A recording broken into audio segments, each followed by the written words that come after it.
And welcome to the Writer's Life, a place where you get the sight, sound, smells, taste of my particular writer's life, and where I'm going to shut off the air conditioner so that you can hear me now. It's like 90 degrees out. Can you believe, it was only about 3 weeks ago I was on a mini skication,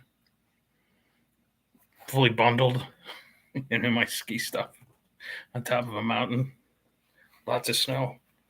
Wow, how the weather has changed. But, you know, that's the way it is. It's Mother Nature for you. Subscribe if you haven't already. Punch the like button and tap that bell for notifications so that you don't miss out on one exciting video. So here's one for you. Does your writing have to be woke to be published? Does it have to have those woke sensibilities within it? To me, woke sensibilities is an oxymoron because I just think anything woke is crazy, absolutely crazy, defies logic, defies anything sensible, and defies common sense, and it's also censorship. Um, Many people out there might disagree with me. That's your prerogative. Go ahead. This used to be a free country anyway.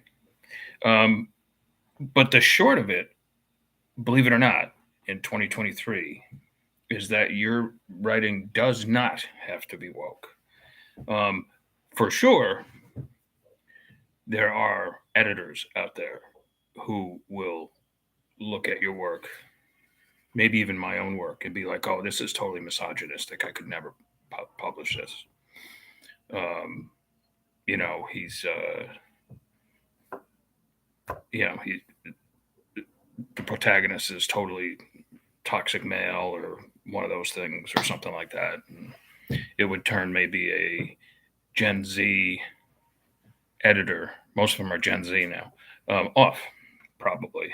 There's plenty of those. So I don't even pretend to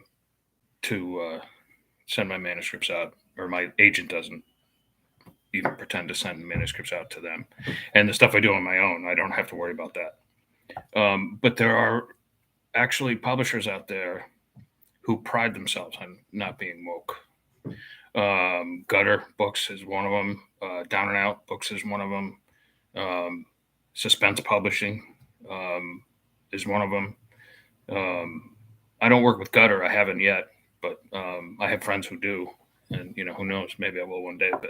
But I work with the other two, and I don't go out of my way to be an asshole with my writing, but I'm certainly not going to conform to anything woke or social justice or anything like that. First of all, I think it's a trend that will eventually sort of go away. And second of all, I think it's something that's being impressed upon us, pushed on us by a very small minority of people who are out of their fucking minds for the most part.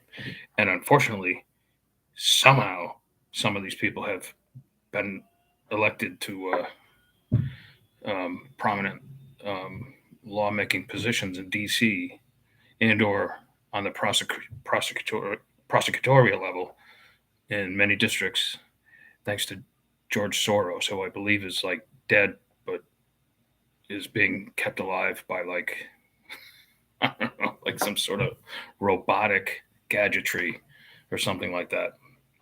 Anyway, we're writing fiction, so we're making stuff up anyway. But there has to be an element of truth to it. So, but what you can do if you're afraid of the woke culture and all that sort of stuff, or that you're going to be canceled, don't be. In fact, use it to your advantage. Especially if you have a private detective who is tough and who might refer to a woman as a dame now and then or something like that. I mean, I'm a traditionalist. I'm like the old Mickey Spillane type thing. Use it in your fiction. Be like, oops. You can write a piece of dialogue that's like, oops, I guess I'm not supposed to say that anymore or something like that. I've done that. And I don't try to put any kind of politics in my stuff, but if your private detective is working with the cops, and you can't deny that there's like, you know, they're going to mention now and then that there's like the anti-cop movement or the defunding the police. That has a place in there.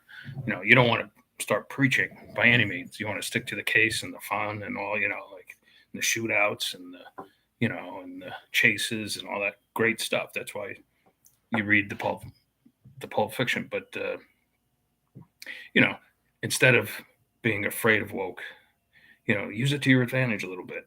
Um, that's what I do anyway. All right. So I have a couple of questions. Big Philly, if I any desire left to be had, left to be traditionally published, is totally gone thanks to wokeness. Yeah, I mean, there's a lot of truth to that. That's why I work mostly with my own Bear Media label, Big Philly, because I mean, I have books coming out by publishers, but like I said, they let me write whatever I want, and that's without that, I won't work with them. And in fact, like lately, I've been reading only books from Down and Out publishers, Down and Out books rather, and those books are real hardcore.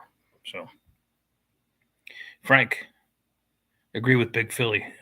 I'm all in on indie publishing. Yeah, it seems to be like, first of all, I mean, this is a totally different subject, but you can publish traditionally, but you're not going to make a living. I don't care who's publishing you for how much money.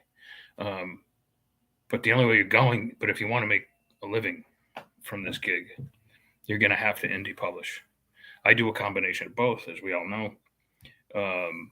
And really, the only reason I stick with some of the publishers is so that I have a better chance of selling audio rights and multimedia rights and movie rights and TV rights and stuff like that.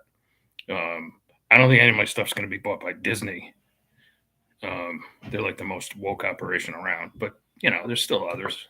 So anyway, that's all I got for you today. I'm gonna head out for a walk in this 90-degree weather, and I will talk to you guys tomorrow. Thanks for chiming in, everybody. Ciao, ciao.